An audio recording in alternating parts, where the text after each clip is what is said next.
नमस्कार दोस्तों, स्वागत है आपका हमारे YouTube चैनल पर। आज हम बात करेंगे झारखंड में भाजपा की अंदरूनी कलह और इसके साइड इफेक्ट्स के बारे में। साथ ही जानेंगे कि आगामी विधानसभा चुनावों में भाजपा किस तरह की रणनीति अपना रही है। तो चलिए बिना देरी किए शुरू करते हैं। रांची, झारखंड में भाजपा इस बार बिना किसी मुख्यमंत्री चेहरे के चुनाव लड़ने जा रही है। बताया जा रहा है कि केंद्रीय कार्य समिति ने भाजपा के वरिष्ठ नेताओं के इस फैसले पर अपनी मोहर लगा दी है। केंद्रीय गृह मंत्री अमित शाह ने अपने पिछले रांची दौरे के दौरान इस बात के संकेत भी दिए थे। यह तय किया गया है कि विधानसभा चुनाव में प्रदेश अध्यक्ष बाबूलाल मरांडी, पूर्व केंद्रीय मंत्री अर्जुन मुंडा या किसी अन्य बड़े नेता पर कोई दांव नहीं लगाया जाएगा। भाजपा का यह कदम चुनाव पर गुटबाजी का असर रोकने के लिए उठाया गया है। पार्टी नहीं चाहती कि किसी खास नेता के प्रति जनता की नापसंद का प्रभाव राजनीतिक माहौल पर पड़े।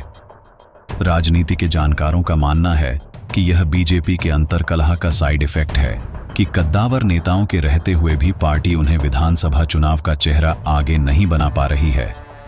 अभी भाजपा के पास कोई ऐसा करिश्माई नेता नहीं है जिसको सीएम के चेहरे के तौर पर आगे कर विधानसभा चुनाव लड़ा जा सके। पार्टी ने बाबूलाल मरांडी को प्रदेश अध्यक्ष बनाया है, मगर पार्टी उन्हें भी सीएम के चेहरे के तौर पर आगे नहीं करना चाहती। हालांकि बाबूलाल मरांडी झारखंड के पहले मुख्यमंत्री रह चुके हैं।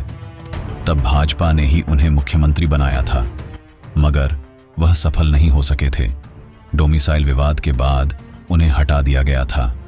बाद में उनकी जगह अर्जुन मुंडा ने प्रदेश की कमान संभाली थी। भाजपा के वरिष्ठ नेता यह जान रहे हैं कि अगर बाबूलाल मरांडी को आगे किया तो उनका बिहारी वोट बैंक खफा हो सकता है। अर्जुन मुंडा भी खूंटी का चुनाव हारने के बाद प्रदेश की सियासत में अभी उतने कारगर नजर नहीं आ रहे हैं। भाजपा ने राजस्थान में बिना सीएम का चेहरा आगे किए विधानसभा चुनाव लड़ा था। यहां पार्टी को खासी सफलता मिली थी। भाजपा ने 115 सीटें जीत ली थी, जबकि कांग्रेस निष्ठियूट सीटों पर सिमट गई थी। भाजपा ने इस तरह राजस्थान की सत्ता कांग्रेस से छीन ली थी। यही छत्तीसगढ़ में भी हुआ था। छत्तीसगढ़ में भी पार्टी ने बिना किसी को सीएम पद के लिए आगे किए चुनाव लड़ा था और सफलता हासिल की थी। अब भाजपा की टॉप लीडरशिप यही फार्मूला झारखंड में भी अपनाना चाहती है। पार्टी ने जो रणनीति बनाई है उसके अनुसार विधानसभा चुनाव में सफलता हासिल करने के बाद किसी भी विधायक को उठाकर प्रदेश का सीएम बना दिया जाएगा। पार्टी ने पिछला विधानसभा चुनाव रघुवर दास को आगे कर लड़ा था, मगर रघुवर दास को जनता ने नकार दिया था। रघुवर दास के नेतृत्व में हुए चुनाव में भाजपा को मुंह की खानी पड्डी थी। इसी के बाद प्रदेश में जामुमो की सरकार बनी थी। कहा जा रहा है कि रघुवर दास को किनारे करने के लिए केंद्र ने उन्हें ओडिशा का राज्यपाल बनाकर भेजा था। लेकिन एक तथ्य यह भी है कि पार्टी ने उन्हें एक खास मकसद के तहत ओडिशा भेजा गया था।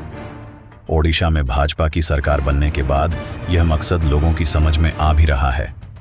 अब कहा जा रहा है कि रघुवर दास झारखंड की राजनीति में लौटने का मन बना रहे हैं।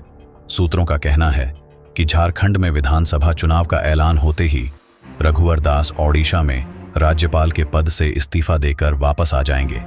लेकिन अगर भाजपा का शीर्ष नेतृत्व चाहेगा तभी वह ऐसा कर सकेंगे। वैसे सूत्र बताते हैं कि भाजपा का शीर्ष नेतृत्व इसके लिए अभी तैयार नहीं है, मगर रघुवर दास खुद को झारखंड की सियासत में वापस लाने के लिए एडी चोटी का जोर लगाए हुए हैं। इसके लिए वह शीर्ष नेतृत्व को राजी करने की कवायद में जुटे हैं। भाजपा ने पहले कई बार अर्जुन मुंडा के नेतृत्व में चुनाव लड़ा है, मगर भाजपा कभी विधानसभा चुनाव में बहुमत का आंकड़ा नहीं जुटा पाए थे। पहले जब भी भाजपा की सरकार बनी थी, जोरदार से ही ऐसा हो पाया था।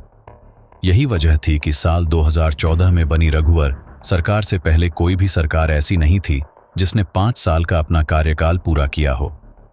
तो दोस्तों, ये थी झारखंड में भाजपा की अंदरूनी कलह और इसके साइड इफेक्ट्स की कहानी। अगर आपको ये वीडियो पसंद आया हो तो इसे लाइक और शेयर जरूर करें। चैनल को सब्सक्राइब करना न भूलें ताकि आपको हमारे अगले वीडियो की नोटिफिकेशन मिलती रहे। धन्यवाद।